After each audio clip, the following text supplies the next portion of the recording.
ಎನ್ನ ಪತಿಯಲ್ಲಿ ಮಡಿಯಿಂದ ನೀರು ತೆಗೆದುಕೊಂಡು ಹೋಗುವೆನು ನಾನು. ಯಾರೋ ಸ್ನಾನ ಮಾಡಲು ಬಂದು ಬಂಗಾರದ ಗಂಟು ಬಿಟ್ಟು ಇವರ ಗೋಷ್ಠಿಯನ ಗೇತಕ್ಕೆ ಬೇಕು. ಎನ್ನ ಪತಿಯ ಪೂಜೆಗೆ ನೀರು ತೆಗೆದುಕೊಂಡು ಹೋಗುವೆನು ನಾನು. ಹಾಗೆ ಪರಮಘಾತಕಳೇ, ಮಹಾಪಾಪಿಷ್ಟಳೇ, 100 ಸರ್ಪಯಾಗವಂ ನೆರವೇರಿಸಿ ಸ್ವರ್ಗ ಪದವಿ ಪಡೆದ ಆ ಇಂದ್ರನ ಸರಿ ಸಮಾನನಾದ ಬಳಿರ ರಾಜನ ಸತಿಯ ಬೆಲೆ ಬಾಳುವ ಚಿನ್ನದ ಆಭರಣಗಳನ್ನು ನಿನ್ನ ಕೈಯಲ್ಲಿ ಹಿಡಿದು ನೋಡಿದ ಕಾರಣವೇನು ನಾರೇ? ನೀನು ಮಾತ್ರ ಮಹಾಕಾರ್ಯ. ಕಾರ್ತಿವೀರಾರ್ಜುನ, ಹೇಳಕ ಕೈಯಲ್ಲಿ ಹಿಡಿದ ಕ್ಷಣವೇ ಕಳುವು ಮಾಡಿದಂತಾಯ್ತು ನಿನ್ನ ಮನಸ್ಸಿಗೆ. ಮತ್ತೇತಕ್ಕೆ ಹಿಡಿದಿರು ರೇಣುಕಾ? ಹೇಳುವಿನ ಕೇಳು.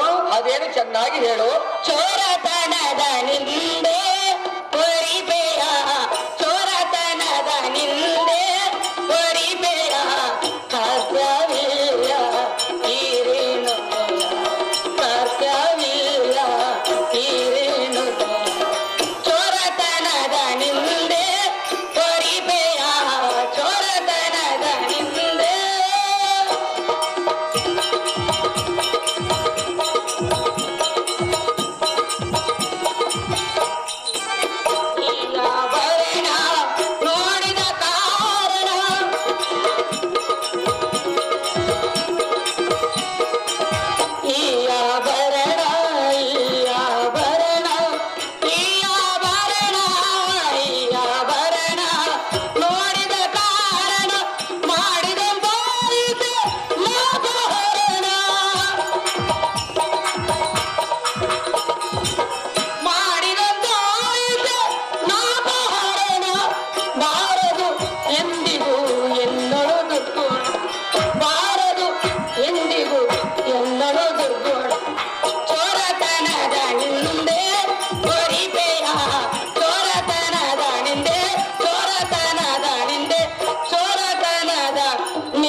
ನನ್ನ ಜೀವನದಲ್ಲಿ ನನ್ನ ತಂದೆಯ ಮನೆಯಲ್ಲಿ ಇದಕ್ಕಿಂತಲೂ ಹೆಚ್ಚಿನ ರೀತಿಯಲ್ಲಿ ಬೆಲೆ ಬಾಳುವ ಆಭರಣಗಳನ್ನು ಕಂಡಂತೋಳು ನಾನು. ಕಂಡಿಯ ಕಾರ್ತಿವೀರಾರ್ಜುನನೇ? ಹಾಗೆ ನಾರಿ, ನೀನು ಮಾತ್ರ ಮಹಾ ಮಾಯಕಾರಿ. ಬೀದಿಯಲ್ಲಿ ಸಂಚರಿಸುವ ಭಿಕ್ಷಿಕೆ ಎಂದೇ ಕಾಣುವ ನೀನು ಬಳಿರ ಹೆಣ್ಣು ಮಂಡಲ ರಾಯನ ಗಂಡನಾದ ಕಲಿಶೂರ ಕಾರ್ತಿವೀರ ಹತ್ತಿರ ಸದ್ಯ ಬೆಲೆ ಬಾಳುವ ಚಿನ್ನದ ಆಭರಣಗಳನ್ನು ನಿನ್ನ ಜೀವನದಲ್ಲಿ ಎಂದಾದರೂ ಕಂಡಿರುವಿಯಾ?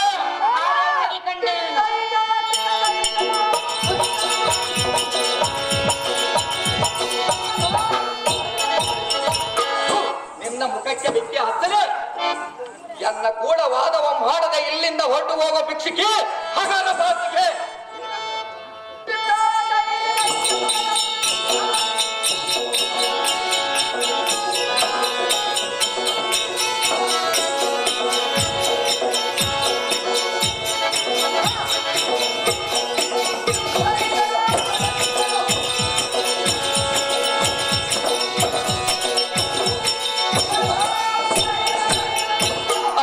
ಶಿವ ಶಿವ, ನೀರು ತೆಗೆದುಕೊಂಡು ನನ್ನ ಪತಿಯ ಪೂಜೆಗೆ ಸಿದ್ಧಳಾಗಬೇಕು ಎನ್ನುವಷ್ಟರಲ್ಲಿ ಕಳವಿನ ಅಪರಾಧವನ್ನು ಹೊರಿಸಿದನು ಈ ಅಧಮನಾದ ಕಾರ್ತಿವೀರಾರ್ಜುನನು. ಅಯ್ಯೋ, ನನ್ನ ಸರ್ಪವು ಎತ್ತಲು ಮಾಯವಾಗಿ ಹೋಯಿತು. ಬಿಂದಿಗೆ ಮಾಡಬೇಕೆಂದರೆ ಮನಸ್ಸು ಒಂದು ರೀತಿಯಾಗಿ ಕಾಡುತ್ತಿರುವುದು. ನನ್ನ ಸ್ವಾಮಿಯು ರೇಣುಕಾ ಎಂದು 3 ಸಾರಿ ಕರೆಯುವುದರೊಳಗಾಗಿ ನನ್ನ ಪೂಜೆಗೆ ನೀನು ಸಿದ್ಧಳಾಗಿರಬೇಕೆಂದು ಹೇಳಿದನು ನನ್ನ ಪತಿ. ನಾನೀಗೇನು ಮಾಡಲು ಸಾಧ್ಯ? ಅಮ್ಮ ಗಂಗಾ ಮಾತೆ, ನೀನೇ ನನ್ನನ್ನು ಕಾಪಾಡಬೇಕು. ಎನ್ನ ಪತಿಯ ಪಾದದ ಮೇಲೆ ಬಿದ್ದು ನಾನು ಕ್ಷಮೆ ಕೇಳಿಕೊಳ್ಳಬೇಕು. ಸ್ವಾಮಿ, ಅಪರಾಧವನ್ನು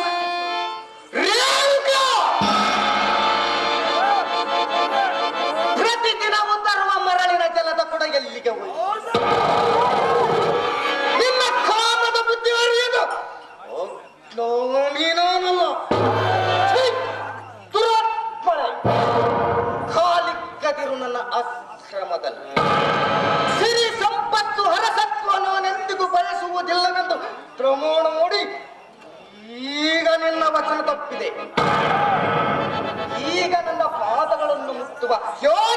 ನಿನಗಿಲ್ಲ. ಇನ್ನು ನಿನ್ನ ಮುಖವನ್ನು ತೋರಿಸಬೇಡ ಮೂರ್ಖಳೇ. ನೋಡದಿರು ಎನ್ನ ಕೂಡ ರಾಖಾಳೆ. ಅಣುವಿನಲ್ಲಿ ತೃಣ ಮಾತ್ರವೂ ತಪ್ಪು ಮಾಡಿಲ್ಲ, ಮಾಡುವುದೂ ಇಲ್ಲ. ರೀತಿ ತಪ್ಪಿದರೂ ನೀತಿ ತಪ್ಪಿದ ಹೆಣ್ಣು ನಾನಲ್ಲ. ನೀರು ತರಲು ಹೋದದ್ದು ನಿಜ, ಏನು ಅಪಶಕನವು ಜರುಗಿದಂತಾಯ್ತಲ್ಲ. ಕ್ಷಣಿಕ ಸುಖಕ್ಕಾಗಿ ಸತಿ ಧರ್ಮ ಮೀರಿ ನಡೆದೆಯ. ಚಿತ್ತ ಚಂಚಲದಿಂದ ದೇಹಕ್ಕೆ ಮೈಲಿಗೆ ಅಂಟಿಸಿಕೊಂಡೆಯ. ಸಾರ್ವಭೌಮ ದಂಪತಿಗಳ ಉದರದಲ್ಲಿ ಜನಿಸಿ ಸರ್ವ ಸುಖ ಭೋಗ ಅನುಭವಿಸಿ ಮಹಾಜ್ಞಾನಿಯಾದ ಈ ಯೋಗಿವರನ ಕೈ ಹಿಡಿದು ಸೋತ್ರಿ ಶಿರೋಮಣಿಯನಿಸಿ ಮೂರು ಮಕ್ಕಳತ್ತೋ ಯೋಗಿ ಮುಪ್ಪಿನ ಸಮಯದಲ್ಲಿ ದನಕನಕದ ಮೇಲೆ ಮೋಹವೇ, ಮತ್ತೊಂದು ಅವುಗಳ ಮೇಲೆ ಆಸೆ ಪಡುವುದೆಂದು ಪ್ರತಿಜ್ಞೆ ನೋಡಿ ಮತ್ತೆ ಮೋಹಕಾರಕ್ಕೆ ಬಲಿಯಾದೆಯ. ಮೂರ್ಖಳೇ, ಘಾತಕಳೆ. ಸ್ವಾಮಿ, ನೋಡಿದ ಮಾತ್ರಕ್ಕೆ ಕೇಳಿದ ಮಾತ್ರಕ್ಕೆ ಮನ ಮೈಲಿಗೆ ಆಯ್ತೆಂದು ತಿಳಿದುಕೊಳ್ಳಬೇಡಿ. ಅಂದು ಮಲಪ್ರಭಾ ನದಿಯಲ್ಲಿ ನಿಮ್ಮ ಕೈ ನನ್ನ ಕೈಗೆ ತಾಕಿದ ಕ್ಷಣವೇ ನನ್ನ ಕೈ ಮುಟ್ಟಿದ ನೀವೇ ನನ್ನ ಕೈ ಹಿಡಿಯಬೇಕೆಂದು ಸಕಲ ಐಶ್ವರ್ಯವನ್ನು ತೊರೆದೆನು. ಆಶ್ರಮವೇ ನನ್ನ ಉಸಿರೆಂದು ನಿಮ್ಮಲ್ಲಿಗೆ ಬಂದೆನು. 3 ಮಕ್ಕಳಾದ ಮೇಲೆ ಯೌವನ ಬಂದಿದ್ದೆ ಎಂದು ನೀವು ಕೇಳಿದಾಗ ನಾನೇನೆಂದು ಹೇಳಲು ಉತ್ತರ ಸಾಧ್ಯ. ತಪ್ಪು ಮಾಡಿಲ್ಲವೆಂದು ಮನವು ಸಾರಿ ಸಾರಿಗೆ ಹೇಳುತ್ತಿರುವುದು. ಒಂದು ವೇಳೆ ತಪ್ಪು ಮಾಡಿದ್ದು ನಿಜವೆಂದು ನಿಮ್ಮ ಮನವರಿಕೆಯಾದರೆ ಯಾವ ಶಿಕ್ಷೆ ಕೊಟ್ಟರೂ ಅನುಭವಿಸಲು ಸಿದ್ಧಳಾಗಿರುವಳು. ಈ ಮಾತು ಹೇಳಲು ನಿನಗೆ ನಾಚಿಕೆಯಾಗುವುದಿಲ್ಲವೇ? ನನ್ನ ಮನದ ಆಸೆ ನಿರಾಶೆ ಮಾಡಿದೆಯಾ? ಇನ್ನು ಎನ್ನ ಮುಂದೆ ನಿಲ್ಲದ ತಕ್ಷಣವೇ ಹೊರಟು ಹೋಗು. ಅನಸೂಯೆಯಂತೆ ಪತಿವ್ರತೆಯಾದರೂ ಹಲ್ಲೆಯಂತೆ ಅವಿವೇಕಿಯಾದೆ. ನೀಚಳೆ, ಮೋಹಮೂರ್ಖಳೆ. ನಿಮ್ಮನ್ನು ಆಗಲಿ ನಾನೆಲ್ಲಿ ಹೋಗಲಿ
ವಾಸಿಗಳಾದ ಅನಸೂಯೆ ಅರುಂಧತಿಯು ಪತಿಯೇ ಪ್ರತ್ಯಕ್ಷ ದೇವರು ಎಂದು ನಂಬಿ ಬಾಳಿದವರಲ್ಲಿ ನಾನು ಒಬ್ಬಳು.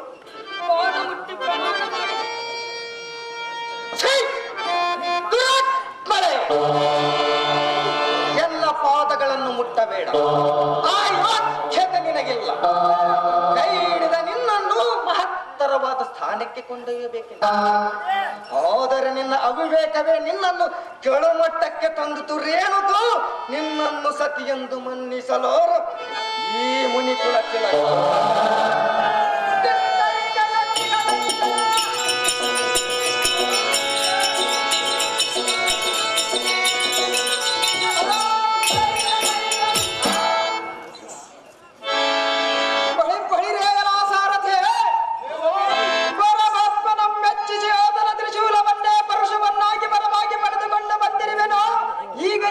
ಮಾತೆಯರನ್ನು ಕಂಡು ವಂದನೆಯ ಮಾಡಿ ಅವರಿಂದ ಆಶೀರ್ವಾದ ಪಡೆದುಕೊಳ್ಳುವೆನು.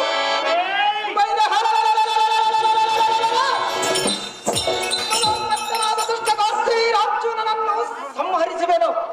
ಈಗ ನನ್ನ ತಂದೆ ತಾಯಿಯ ಹತ್ತಿರ ಹೋಗುವೆನು. ಸಾರಥಿ ಬಹು ಜಾಗ್ರತೆ.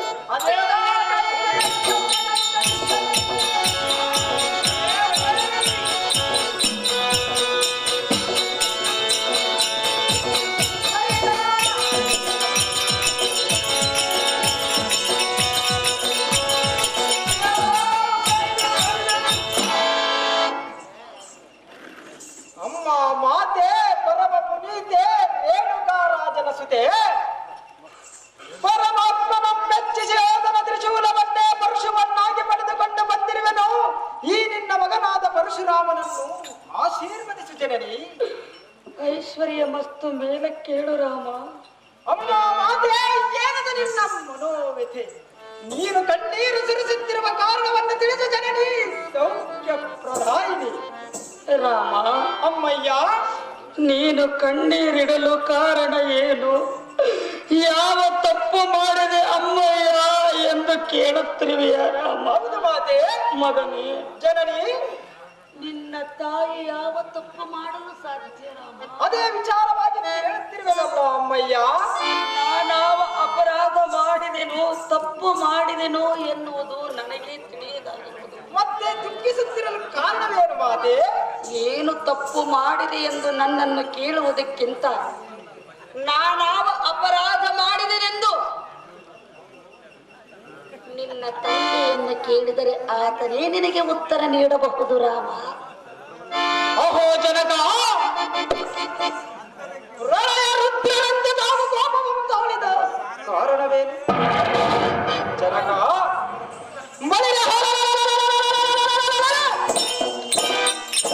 ನಿನಗೆ ಎದುರಾದವರಾರು ಎನ್ನ ಮುಂದೆ ಹೇಳು. ಈ ಪರಶುವಿನಿಂದ ಪರಶುರಾಮಂ ಖಂಡಿಸಿ ನಿನ್ನ ಪಾದಚರಣಕ್ಕೆ ಅರ್ಪಿಸಿ ಬಿಡುವನು ತಂದೆ. ಬಿಟ್ಟು ಬಿಡು ನಿನ್ನ ಮನಸ್ಸಿನ ದುಗುಡವೇನೆಂದೆ. ರಾಮ, ದೃಢ ಮನಸ್ಸಿರಬೇಕು ಎಲ್ಲ ಅಗ್ನೆಯಂ ಪಾಲಿಸಬೇಕಾದ ಗಂಡನೆಯ ಗಂಡುಗಳಿಗಾದ ಈ ಪರಶುರಾಮನ ದೃಢಮನದಲ್ಲಿ ನಿನಗೆ ಅನುಮಾನವೇ ತಂದೆ? ಆಗಾದರ ವಚನ ಕೊಡುವೆಯ ತಂದೆಯ ಮಾತು ಮೀರುವುದಿಲ್ಲವೆಂದು. ಅಹೋ ಪಿತೃದೇವ, 33 ಕೋಟಿ ದೇವತೆಗಳ ಸಾಕ್ಷಿಯಾಗಿ, ಅಷ್ಟದಿಕ್ಪಾಲಕರ ಸಾಕ್ಷಿಯಾಗಿ, ಸೂರ್ಯ ಚಂದ್ರನ ಸಾಕ್ಷಿಯಾಗಿ ನನಗೆ ಈ ಪರಶುವನ್ನು ಕೊಟ್ಟು ಕಳುಹಿಸಿದ ಆ ಪರಮೇಶ್ವರನ ಸಾಕ್ಷಿಯಾಗಿ ನಿನ್ನಾಜ್ಞೆಯನ್ನು ನೆರವೇರಿಸುವನೆಂದು ಈ ಪರಶುರಾಮನ ಪ್ರತಿಜ್ಞೆ ಮಾಡುವನು ತಂದೆ. ಬಿಟ್ಟು ಬಿಡು ನಿನ್ನ ಮನಸ್ಸಿನ ದುಗುಡವೆಂದೆ. ಹಾಗಾದರೆ ಈ ಕ್ಷಣದ ಹಿಡಿದು ಬಿಡು ನಿನ್ನ ತೋಯ ಶಿರ. ಏಕೆ ರಾಮ ಮೌನವಾಗಿರುವೆ? ವಚನ ಕೊಡುವ ಬದಲು ಆಲೋಚನೆ ಮಾಡಬೇಕು. ಈಗ ನಿನ್ನ ವಚನವೇನಾಯ್ತು ರಾಮ? ತೋರಿಸು ನಿನ್ನ ಪರಾಕ್ರಮ. ಅಯ್ಯೋ ಶಿವ ಶಿವ, ಅಯ್ಯೋ ಶಿವ ಶಿವ, ಕೈಲಾಸವಾಸ ಈಶ ಪರಮೇಶ, ನಾನೆಂತ ಪ್ರತಿಜ್ಞೆಯ ಮಾಡಿದೆ, ಇದೆಂತ ದುರ್ಘಟನೆ ಬಂದೊದಗಿತು. ಅಹೋ ಪರಮೇಶ್ವರ, ನೀನು ನಿನ್ನ ತ್ರಿಶೂಲವನ್ನು ಎನ್ನ ಕರಕ್ಕೆ ಒಪ್ಪಿಸುವಾಗ ಮೊದಲ ಬಲಿಯಾಗಿ ಹೆತ್ತ ತಾಯಿಯ ಕತ್ತನ್ನು ಕತ್ತರಿಸುವ ಸಮಯ ಬರಬಹುದೆಂದು ಮುಂದಿನ ವಿಚಾರ ತಿಳಿಸದೆ ಮೌನವಾದೆಯ ತಂದೆ. ಹೇ ಮಾತೆ ಭೂದೇವಿಯೇ, ಹೆತ್ತ ತಾಯಿಯ ಕತ್ತನ್ನು ಮಗನೇ ಕತ್ತರಿಸುವುದು ಎನ್ನಾದ ನಿನ್ನ ಮನಸ್ಸಿಗೆ ಒಪ್ಪಿದೆ. ಎಲೈ ಆಕಾಶವೇ, ಎಲೈ ಆಕಾಶವೇ, ನಾನು ಪ್ರತಿಜ್ಞೆ ಮಾಡುವಾದ ಪರಚನೆಗಳನ್ನು ಎನ್ನ ಸಿರಕ್ಕಪ್ಪಳಿಸಿ ಎನ್ನೇಕೆ ಸಾಯಿಸಲಿಲ್ಲ. ಓಹೋ ಪರಮೇಶ್ವರ, ಅಂದು ನೀನೇಳಿದ ವಾಕ್ಯದಂತೆ ಯಾರಿಗಾದರೂ ವಚನ ಕೊಡುವ ಮೊದಲು ಆಲೋಚನೆ ಮಾಡಿ ವಚನ ಕೊಡು ಎಂದೇ ಅಲ್ಲ. ಆ ಅಮರವಾಣಿ ಇಂದು ಸತ್ಯವಾಯಿತು ತಂದೆ, ಸತ್ಯವಾಯಿತು. ಹೇ ಗೌರೀವರ, ಪರಮೇಶ್ವರ, ನೀನು ಎನ್ನ ಕರಕ್ಕೆ ಒಪ್ಪಿಸಿದ ಈ ಪರಶುವು ಎನ್ನ ವಂಶದ ನಾಶಕ್ಕೆ ಕಾರಣವಾಯಿತು. ಅಮ್ಮಯ್ಯ, ಹೆತ್ತ ತಾಯಿಯ ಕತ್ತನ್ನು ಕತ್ತರಿಸುವುದು ಯಾವ ಮಗನಿಂದಲೂ ಸಾಧ್ಯವಿಲ್ಲ ತಂದೆ, ಸಾಧ್ಯವಿಲ್ಲ. ಜನನಿ, ನವಮಾಸ ಗರ್ಭದಲ್ಲಿ ಹೊತ್ತು ಹೆತ್ತು ಸಾಕಿ ಸಲಹಿದ ಹೆತ್ತ ತಾಯಿಯ ಕತ್ತನ್ನು ಮಗನೇ ಕತ್ತರಿಸುವುದು, ಕತ್ತರಿಸುವ ಮಗನು ಈ ಭೂಮಿಯ ಮೇಲೆ ಹುಟ್ಟಿರುವನೇ? ಇಲ್ಲ ಮಾತೆ, ಇಲ್ಲ. ಅಮ್ಮಯ್ಯ, ಈ ಭೂಲೋಕದಲ್ಲಿ ಮಾತೃ ದೇವೋಭವ ಎಂದು ವೇದ ಪುರಾಣಗಳೇ ತಿಳಿಸುತ್ತಿವೆ. ಹೊತ್ತ ಭೂಮಿ ಹೆತ್ತ ತಾಯಿ ಒಂದೇ ಅಲ್ಲವೇ? ಇಲ್ಲವೆಂದವರಾರು ರಾಮ. ಅಮ್ಮಯ್ಯ, ಮಗನೇ, ಭೂಮಿಯಲ್ಲಿ ಬೆಳೆದ ಬೆಳಗಿಂತ ಭೂತಾಯಿಗೆ ಬೆಲೆ ಹೆಚ್ಚು. ಅಮ್ಮಯ್ಯ, ನಾನು ಈ ಪರಶುವಿನಿಂದ ನಿನ್ನ ಶಿರವನ್ನು ಖಂಡಿಸಬಹುದೇ? ಸಾಧ್ಯವಿಲ್ಲ ಮಾತೆ, ಸಾಧ್ಯವಿಲ್ಲ, ಸಾಧ್ಯವಿಲ್ಲ ಮಾತೆ. ಹಾಗಲ್ಲ ಬೇಡ ಮಗನೇ. ಅಮ್ಮಯ್ಯ, ನಾನೆಂತ ಪ್ರತಿಜ್ಞೆ ಮಾಡಿದೆನು ಜನನಿ, ಇದಂತಹ ದುರ್ಘಟನೆ ಬಂದೊದಗಿತು. ಅಮ್ಮಯ್ಯ, ಮುಂದಿನ ದಿನಗಳಲ್ಲಿ ನಿನ್ನ ಹೆಸರಿಗೆ ಕಳಂಕ ಬರುವಂತಾಯಿತು ಮಾತೆ, ಕಳಂಕ ಬರುವಂತಾಯಿತು. ಜನನಿ, ಮಗನೇ, ನಾನು ನಿನ್ನ ಶಿರವನ್ನು ಖಂಡಿಸಬಹುದೇ? ಇದು ನನ್ನಿಂದ ಸಾಧ್ಯವಿಲ್ಲ ಮಾತೆ, ಸಾಧ್ಯವಿಲ್ಲ. ಅಮ್ಮಯ್ಯ, ಸಾಧ್ಯವಿಲ್ಲ. ಅಮ್ಮಯ್ಯ, ನೀನಾದರೂ ಹೇಳು, ನನಗೆ ಸ್ವಲ್ಪ ಧೈರ್ಯ. ರಾಮ, ಜನನಿ, ಸಾಧ್ಯವಿಲ್ಲ ಎಂದು ಮಾತನಾಡಬಹುದೇ ಕಂದ ನೀನು? ಅದು ನಿನ್ನ ಕತ್ತನ್ನು ಕತ್ತರಿಸುವ ವಿಷಯವಾದ್ದರಿಂದ ನನಗೆ ಸಾಧ್ಯವಿಲ್ಲ ಮಾತೆ.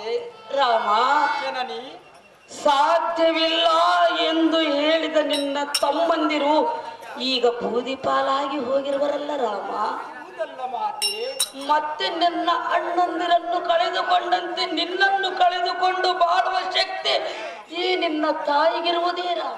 ನಾನು ನಿನ್ನ ಶಿರವನ್ನು ಹೇಗೆ ಖಂಡಿಸುವಳು ಮಾತೆ? ರಾಮ, ಜನನಿ, ಒಳ್ಳೆಯವರನ್ನು ವಿಧಿಯು ಕಾಡಿ ನೋಡುವನು ಕಂದ. ಹೌದು ಮಾತೆ. ಅನ್ಯಾಯವೆನ್ನುವುದು ತುಂಬಿದ ಜಗದಲ್ಲಿ ನ್ಯಾಯ ಎನ್ನುವುದೊಂದು ಎಲ್ಲೋ ಮೂಲೆಯಲ್ಲಿ ಅಡಗಿದಾಗ ನಮ್ಮಂಥವರಿಂದ ಏನು ಮಾಡಲು ಸಾಧ್ಯ ಮಗನೇ? ನಿಮ್ಮ ಮಾತು ಸತ್ಯ ತಾಯಿ, ಸತ್ಯ. ರಾಮ, ಜನನಿ, ಬಂದದ್ದು ಬರಲಿ, ಭಗವಂತನ ದಯ ಹೊಂದಿರಲಿ ಎಂದು ನಂಬಿ ಬಾಳಿದವರಿಗೆ ಕಷ್ಟ ಒಂದಲ್ಲ ಒಂದು ದಿನ ದೂರ ಆಗಲೇಬೇಕಲ್ಲವೇ ಕಂದ? ಆದರೆ ನಾನು ನಿನ್ನ ಶಿರವನ್ನು ಹೇಗೆ ಖಂಡಿಸಲಿ ಮಾತೆ? ತಂದೆಗೆ ಕೊಟ್ಟ ಮಾತು ಮೀರಲು ಹೇಗೆ ಸಾಧ್ಯ ಕಂದ? ಅದೇ ವಿಚಾರವಾಗಿ ನಾನು ದುಃಖಿಸುತ್ತಿರುವನು ಮಾತೆ. ಮಗನೇ, ಅಮ್ಮಯ್ಯ, ರಾಮ, ಅಮ್ಮಯ್ಯ, ಬದುಕಿ ಬಾಳುವ ಭಾಗ್ಯ ಪಡೆದು ಬಂದಿಲ್ಲ ಮಗನೇ, ಹೇಳಲಾರ ಕೇಳಲಾರ ಕಣ್ಣೀರಿನ ಕಥೆಯು ನನ್ನದು ರೇಣುಕೆಯ ಚರಿತೆಯೋ.